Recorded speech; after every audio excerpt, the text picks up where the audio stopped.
अरुणा आसफ अली एक ऐसा नाम जो दो अलग अलग धर्मों का संयोग है।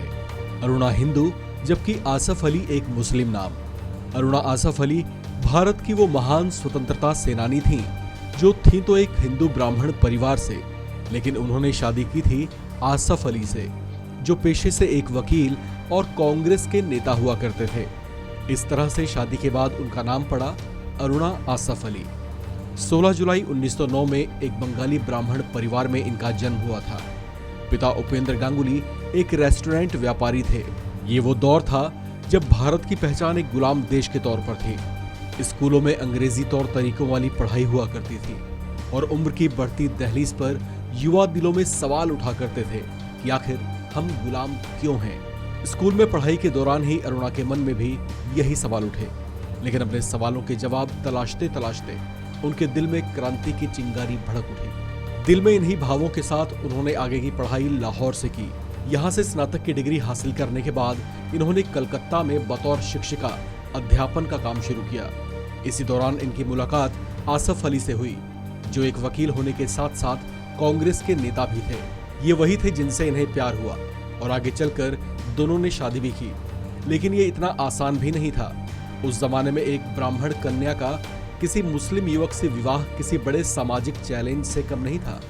खैर, सारे बंधनों को तोड़ दोनों ने 1928 में विवाह कर लिया और इस तरह से वो अरुणा गांगुली से अरुणा आसफ अली बन गई। दोनों समान विचारों वाले थे और दोनों के मन में ब्रिटिश हुकूमत के खिलाफ चिंगारी भड़क रही थी। दोनों पति पत्नी भारतीय राष्ट्रीय कांग्रेस के आंदोलन में बढ़ चढ़कर हिस्सा लेते।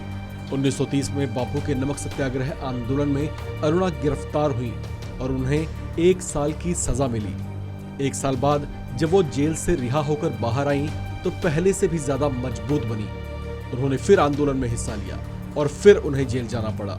वो इतनी संघर्षी थी कि जेल में रहते हुए उन्होंने कैदियों पर हो रहे अमानवीय अत्याचारों के खिलाफ आवाज मुखर की, अभियान चलाए और कई बार अनशन भी किए। इस तरह से उन्होंने एक महिला होते हुए भी अपनी जीवटता का परिचय दिया।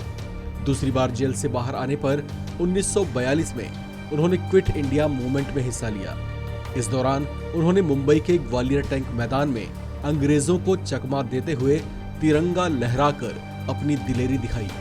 उनकी यह हरकत अंग्रेजों को खटक गई और सरकार ने उन्हें अपने मोस्ट वांटेड वाले रडार में सेट कर लिया।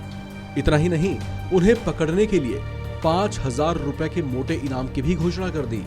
उस जमाने में 5000 रुपए बहुत बड़ी रकम हुआ करती थी।